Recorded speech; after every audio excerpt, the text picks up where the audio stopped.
For these next two, it says to find the x and the y intercepts. Again, x-intercept, you just plug a 0 in for y. Y-intercept, you plug a 0 in for x. So this first one, if I want to find the x-intercept, I plug a 0 in for that y value, which just gives me a negative 4x equals a 24. And then I solve for x. So I divide each side by the negative 4. And I find out that x equals a negative 6. But again, I always want to write that as an ordered pair. That's negative 6 comma 0. I plugged a 0 in for y, got the negative 6 out for x. Okay. To find the y-intercept, I plug a 0 in for x this time. So if I plug a 0 in for x, I get 2y equals a 24. And now I divide each side by 2 to solve. So I find out that y equals 12. And once again, I write it as an ordered pair. That was the ordered pair 0, 12. A 0 for x, a 12 out for y. All right. This one, same kind of thing. I'm going to go ahead and plug a 0 in for y. That gives me this guy. Oops, almost missed the 0 for the 140 there. And now I solve for x. I divide each side. And really, this is, one of those techniques that most of you should be able to do in your heads, but it's okay to kind of write this out and just say, okay, I'm plugging a 0 in here.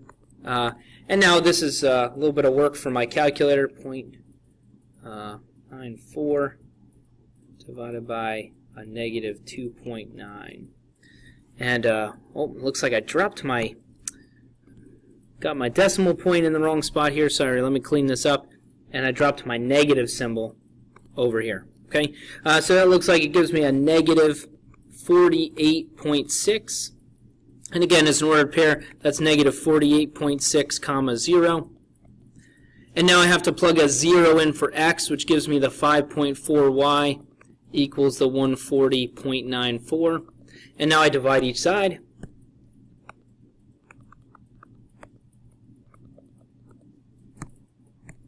So I get y equals, once again, I'm just going to plug it into my calculator. And I get a 26.1 this time. So again, as an ordered pair, it's 0, comma 26.1. That's it. All right. Next one asks me to write the equation of the line that has in slope-intercept form, first of all, that has a slope of negative 4/3 and passes through the point 3, negative 3. And so a couple things here. The first thing is this. It asked me for slope-intercept form, so I want it in y equals mx plus b. All right. There are two approaches to coming up with that. You can either put it in point-slope form first and then distribute and multiply everything out. Or you can go to right to y equals mx plus b by finding the slope and the y-intercept. I'm going to do the second route. I'll show the other one later if I have a chance here. So here I would just say m equals, well, that's a negative 4/3. And then from here I would say, okay, now I need to find the b value, so I do y equals mx plus b. And I just plug in what I know. I know the slope is a negative 4/3. And now here's the x and the y value. They gave me one as an x and a y. So I plug that negative 3 in for y. I plug the positive 3 in for x. And now I just write down the plus b. I'm going to find b. I'm going to solve this thing for b. So here I get a negative 3 equals a negative 4 plus b. And now I add that 4 to each side. I'm just solving. So I find out that b equals, looks like a positive 1. And so when I write my equation, it's y equals a negative 4/3 x plus 1. Okay? The next one asks for point-slope form, and they gave me the slope and a point. So when we look at something like this, here's point-slope form. The x1, y1 is just my ordered pair right here, so I'm just going to plug in this guy for x1 and this guy for y1. And then my slope is the 3. This is just a matter of plugging some stuff in, so I get y minus a negative 8 equals 3 times x minus a negative 2. The last thing I'll do is clean it up a little bit. Minus a negative is plus 8. Here, minus a negative is a plus 2. And that's it. Okay? Again, those minus signs are built in, so we can always think of just taking that ordered pair and doing the opposite of that as I write it down. Okay? The next one asks for slope-intercept form. I'm going to do it the other way this time. So last time I went ahead and did the slope and the y-intercept and went right to slope-intercept form. This time I'm going to do point-slope and then convert it because there's really, either one is a great technique. I still have to start up the same way by finding the slope. So here I do the negative 3 minus 2 over the 8 minus a negative 2. This is like adding the opposite, that's a negative 5. This is like adding the opposite, that's a positive 10. So it looks like I get a negative 1/2. Okay? So now if I did point slope form, I would do y minus 2, and I can pick either one of these ordered pairs. I'm going with the first one, negative 1/2, and then x plus 2, because again I changed the signs of those. Okay? And then from here, if I want slope-intercept form, it's just a matter of doing my distributive property and solving for y here, getting y by itself. So here I've got y minus 2 equals a negative 1/2 x minus 1, and then I'm going to add that 2 to each side. And so when I do that, I end up with y equals a negative 1/2 x plus 1. Okay? And so those are the two options. You either plug it into y equals mx plus b and solve for b, or you plug it into point slope form and then rearrange it for y equals mx plus b. Okay? This one, it says to give the equation of the line in standard form that passes through 3, 4 and has 3, 4 and 1, negative 6. And so from here, again, once again, I want to find the slope. There's no good way to go right to standard form, so here I do negative 6 minus the 4 over, I do the 1 minus the 3. So that's like adding the opposite. That's a negative 10 over a negative 2, which is a positive 5. Okay? From here, I have to put it in slope-intercept form, and then I'm going to convert that to standard form. And so again, a good way to do that is you can just do point slope form. I think most people prefer that method. So I'll plug it into point slope.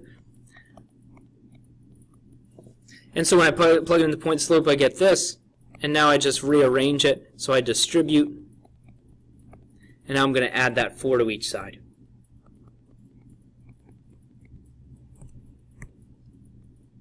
And so when I do that, I end up with y equals 5x minus 11. But then from here, I have to get it in standard form. So I just have to get x and y on the same side, and then I just have to take care of a few little details. So I'm going to subtract the 5x because I got to get those on the same side. And then from here, I'm not allowed to have any fractions, and technically I'm not allowed to have a negative 1 out front. So I'm going to divide each side by a negative 1. And that leaves me with a 5x minus y equals 11. And that's it. This one, it says to give the equation line in slope-intercept form that's parallel to y equals 1/4 x plus 2 and passes through 4, negative 9. This time I'll do it the other way. I'll do the y equals mx plus b. So the slope, my slope is going to be the same because parallel lines have the same slope, so 1/4. And now I'm just going to find the b value. So I do y equals mx plus b. And again, you just pick one method and stick with it. I'm going back and forth just for those folks who do it one way versus the other way. But if you like point slope, do point slope here and rearrange it. Okay? So now I'm going to plug in my x value and my y value. So now I have negative 9 equals 1 plus b. I'm going to subtract that 1 from each side. And I find out that b equals a negative 10. So now my equation is y equals 1/4 x minus 10.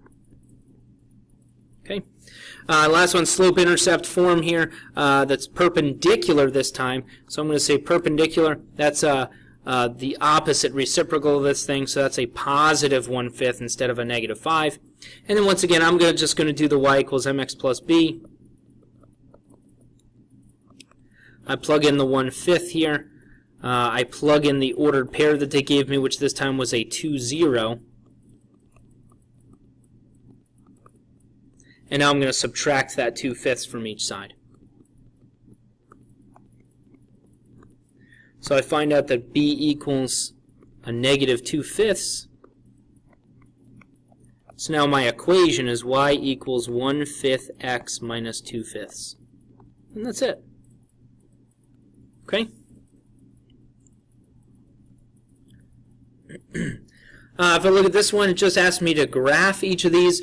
So this one is in y equals mx plus b format. So I've got my slope and the y-intercept. This is my slope. This one's my y-intercept. So I start at the y-intercept of 1, and I do a slope of negative 3/2, which is down 3 over 2, down 3 over 2, or up 3 back 2. And again, always just double check it and make sure that if you have a negative slope, this thing is kind of headed downhill. All right? Next one, because it's in that kind of close to standard form, I'm going to do the x and y intercept. I'm going to say negative 4 equals 8. If I plug a 0 in for y, and then I solve this, I'm going to get a negative 2. So that's my x-intercept. That's right here. And then I do the same thing with my y value. So I get 2y equals an 8. I divide each side by 2, and I get y equals 4. That's my y-intercept. And really the goal here is that you start to get really good at that. And now I can even see my slope here. But as we start to get good at plugging those values in and solving equations, this is one we can do really quickly in our heads to come up with the x and the y-intercept. Okay?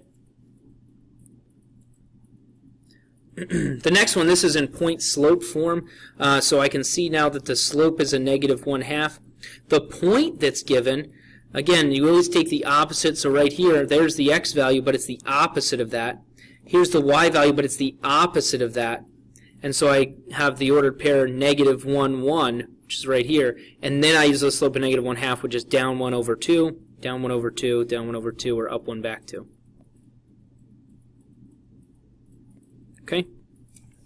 The next one, this isn't in any of our formats, so I have to rewrite it in one of my formats. It looks like this would be really easy to solve for y, so I'm just going to divide each side by 2. And so when I do that, I end up with y equals an x minus 2. And now I can go ahead, this is in slope-intercept form. The y-intercept is a negative 2. The slope is in front of the x, it's a positive 1, so up 1 over 1, up 1 over 1. Or down 1, back 1. Okay? The next one, y equals, remember we have these two special cases. Y equals is a horizontal line, x equals is a vertical line. So I'm going to go to a y value of negative 2, and I'm just going to draw a horizontal line here. Okay? If it was x equals the value, I would go to negative 2 on the x value, and I would draw a vertical line. Okay? This one, once again, we're in point-slope form, so the slope here is 2. The ordered pair, once again, opposite of this guy is a 3. Opposite of this guy is a negative 2. So I'm going to start at 3, negative 2, which is right here. And now I use my slope of 2 up 2 over 1, up 2 over 1, or down 2 back 1. Okay? For these guys, absolute value, remember this is the one that looks like the V, all right, so we're drawing a V on this one. The vertex, and remember it's in this form, y equals A times the absolute value of x minus h plus k. And notice the only thing that has a minus sign in here is the h, the x minus h, so the h value would do the opposite of that, but the k value thing on the outside we take just as it is, okay? And the big thing here is, remember, we do the vertex. Okay, the vertex is hk, and then that a value is kind of like our slope. So our slope is generally a, okay, but we just have to make sure the v opens up or down accordingly. Okay, so in this one, the vertex, again, I do the opposite of this guy, which is a negative 3, but then I do this guy exactly the way it's written, the negative 1. That's my value for x. It's a negative 1. Okay. And now, based on the a value right here, I can tell that the a value is positive, so this thing is going to open up. And I'm kind of going to use a slope of 1/2 to kind of draw my v. So I start here, let's see, let me scroll down a little bit. So I start here at negative 3, negative 1. I'm going to open up and do a slope of 1/2, up 1 over 2, up 1 over 2, up 1 over 2. But I have to do the same thing in the other direction to create my v, up 1, back 2. Okay, and that's why it's generally a slope of 2, because we actually use a slope of 2 and negative 2 when we do this. Okay, this one, same kind of thing. So the vertex, I do the opposite of this value right here. That's a 2. I take this value exactly the way it's written. That's a 3. All right, I can tell by my a value right here that this thing's going to open down because the a value is negative, and I'm kind of going to use that 2 or that negative 2 as my slope. Okay, so 2, 3. Is right here, and now I'm going to go down 2 over 1, down 2 over 1, kind of using that slope of negative 2, but then in the other direction I go down 2 back 1. And I draw my v. Okay, and when in doubt on any one of these, you can always do an XY chart. Okay? For this one, it says to write the equation for each translation of y equals the absolute value of x. Again, y equals the absolute value of x is at the origin, and it's got a v that looks like this. Okay, so essentially if I want to move this thing up 6.5 units, in other words, I want to change my vertex to 0, 6.5 instead of 0, 0, well then the equation would be y equals the absolute value of x plus 6.5. Because that shows me a vertex of 0, 6.5. I want to move this thing up 6 units. Okay? This one, same kind of thing. If I were to think about changing my vertex, instead of 0, 0, I want to go to the right 3 units, so a 3 for my x value, and down 5 units, that's a negative 5. So if I want to write the equation now, it's y equals the absolute value of x minus 3. Remember, I do the opposite, and then negative 5, I write that down exactly the right way it's written. Okay, so just think about where you want to put the vertex and change the equation accordingly. Okay. The next one, it says to solve by graphing, so I'm just going to graph each of these and see what it looks like. And so for each of these, like this first one, again, I'm just going to do x and y intercepts, so I've got a negative 4x equals a negative 12 when I plug a 0 in for y. I divide and I get x equals 3. When I plug a 0 in for x, that gives me a 3y equals a negative 12. I divide and I get y equals a negative 4. So if I plot those points, an x value of 3, a y value of negative 4, I can even see my slope here, up 4 over 3. Up 4 over 3, and I can graph this line. Okay. The next one, same kind of thing. I'm just going to plug a 0 in for y.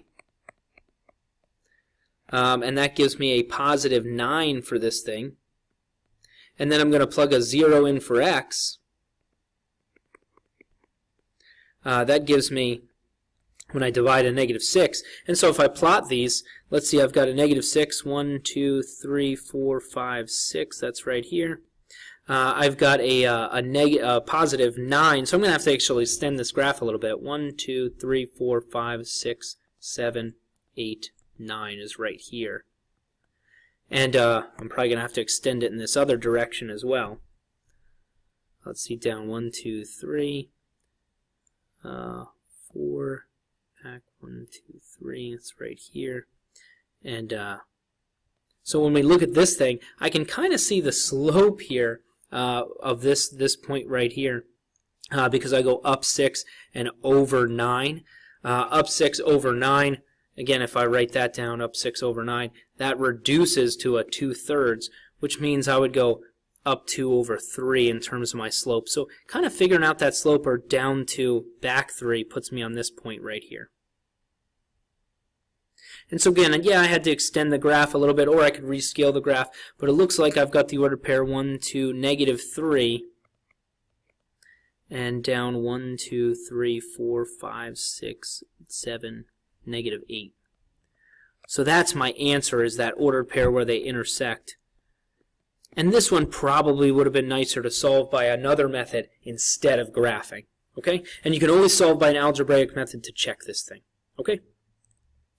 The next one says solve by substitution. I noticed that my y value right here, y equals a 3 minus 2x. So that means any place I have a y, I can plug in the 3 minus 2x. So I've got 3x plus 2y. But instead of y, I'm going to plug in the 3 minus 2x equals 1. And now I just distribute. So I distribute this thing. That's a 6 minus 4x. I combine like terms. That's a negative x plus 6 equals 1. I'm going to subtract now, just solving for x. Subtract the 6 from each side. And now divide by the negative 1.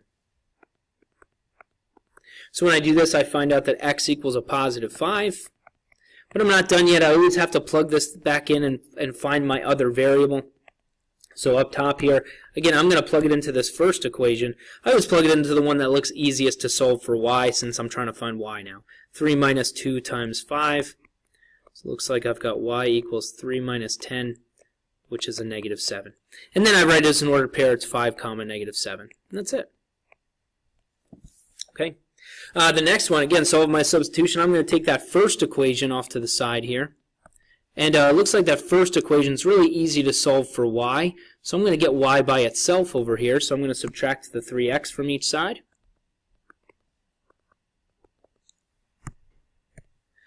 So I get y equals a negative 3x plus 4.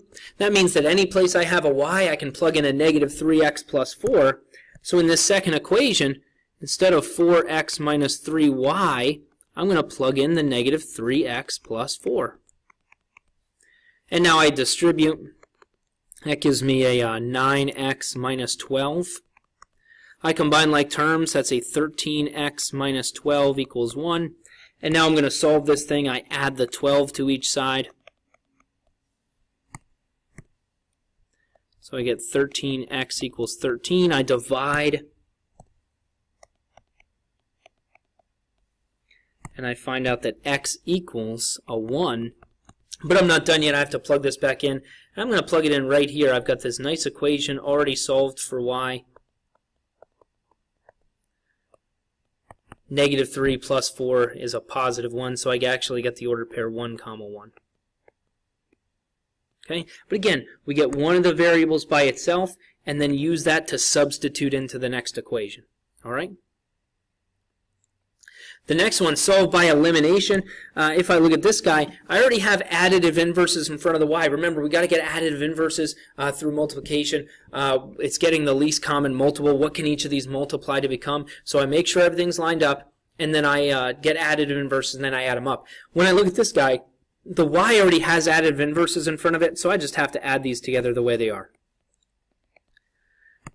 And when I do that here, I get a 5x. Here the y's cancel, and that's kind of the whole point of this thing. If you add these together and you don't get a variable to cancel, well, you're not doing elimination then. We have to make sure one of those variables is going to cancel first. And so we might have to do a little multiplication to make that happen. Okay? So we have 5x equals 25. I divide each side by 5. And I find out that x equals a 5. But now I have to plug it back in. I'm just going to plug it into this first equation. So 2 times 5 plus y equals 5. That gives me a 10 plus y equals 5. And now I'm going to subtract that 10 from each side. And it looks like I get y equals a negative 5. So my answer here is 5 comma negative 5. And also these are really easy to plug back in and check them. You can easily plug it into each equation to make sure that it works. Okay? The next one, same kind of thing. This time, when you look at this, this thing's not set up very well for elimination. I don't have my variables on the same side. So the first thing I'm going to do is I'm going to rearrange this first equation. Let me take it off to the side here. Because right now, and we kind of want to go close to standard form, just get xy equals constant on this thing. Just to make sure everything lines up. Like right now, that original problem, things aren't lining up, so I have to get it to line up. So now I would write this as 4x plus 3y equals 7. Now if I bring this back over here, 4x plus 3y equals 7. Now everything's lined up. Now I need to get additive inverses. Okay? And so when I look at this, I can either do it in front of x or in front of y. This one, it looks like it's easier to do in front of x. So when I look at the 2 and the 3, I think about what number can I turn each of those into? What number can I multiply by to turn those into the same number? And so when I look at a 2 and a 3, the least common multiple, the thing that each of them can multiply to become is a 6. So that just means I want to turn one of them into a positive 6 and one of them into a negative 6. So to turn a 2 into a 6, I would have to multiply by 3. Whatever I do to one side, I have to do to the other side. So now since I'm turning that first y value into a 6, I want to turn the second y value into a negative 6, so I'm going to multiply by negative 2. And so when I do that, here's the equations I come up with. The first one turns into a 21x plus 6y equals 27. The second equation turns into a negative 8x minus 6y equals a negative 14. Now I can add these things together because now when I add them together, the y's are going to cancel out because one's a positive 6, one's a negative 6. Okay? And so I add these up. Looks like this guy gives me a 13x. Over here I get a 13, and now I divide each side by 13. So I find out that x equals 1. And now from here, I just have to plug this back in. I'll plug it into the equation that's right here because, well, it's right here. And so this one, I get a 4 there, it looks like. So then I'm going to subtract that 4 from each side. Hope you don't mind I didn't actually write the 4 down. So I get 3y equals a 3. And now I divide each side. I get a, looks like I got another 1, 1 comma 1. Just a little bit silly. Okay? And again, I just write it as an ordered pair to finish out. All right. The next two, it says solve by the method of your choice. And so when you look at this one, you know, this first one, things would be pretty simple to solve either way. I'm going to go ahead and solve by elimination, just because I can see that it's set up really nicely for that. Everything's kind of already lined up for me. And so I'm just going to multiply the second equation by 2. And when I do that, let me rewrite the first equation. So here's my first equation. I multiply that second equation by 2, I get a negative 2x minus 4y equals a negative 6. Okay? So now what happens is I actually have added inverses in front of each, so when I add them up, sorry, I've been using green for that, right? Let's try that again.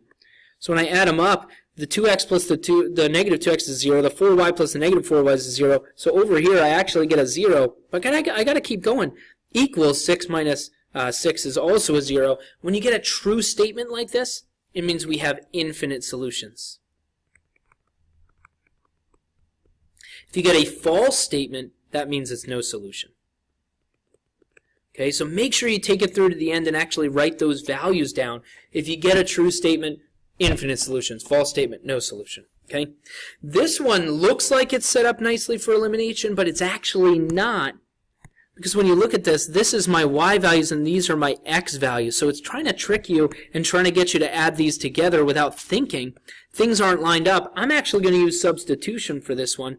If I take this first equation, this first equation looks really easy to solve for y. So I'm just going to subtract the 2x from each side.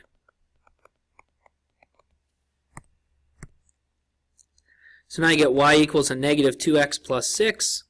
And now I can substitute that in. So 3x minus 2y, but instead of y, I'm going to plug in the negative 2x plus 6. And now I'm going to solve. So I distribute that negative 2. That's a plus 4x minus 12 equals 16. I combine like terms. And now I'm going to add that 12 to each side.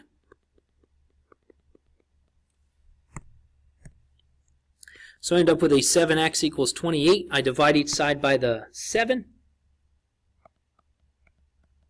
And I find out that x equals a 4, but I'm not done yet. I got to plug it back in over here. And this I should be able to do in my head. Looks like negative 8 plus 6, which is a negative 2. And so my ordered pair here is 4, negative 2. All right, last one here.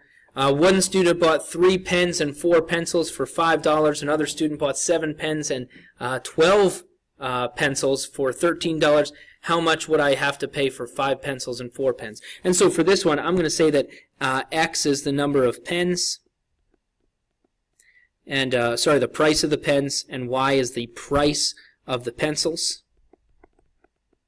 And so the two equations they give me is 3x plus 4y equals 5. That's what the first student bought. The second student was 7x plus 12y equals 13.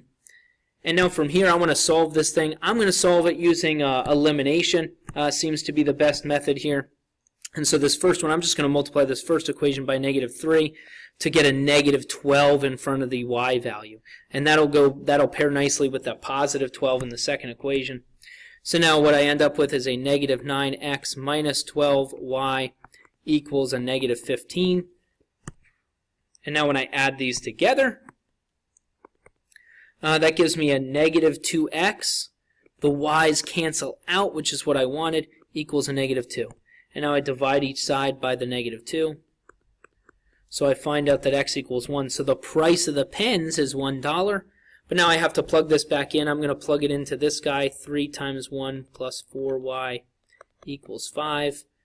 That's a 3 plus 4y equals 5. Now I'm going to subtract the 3.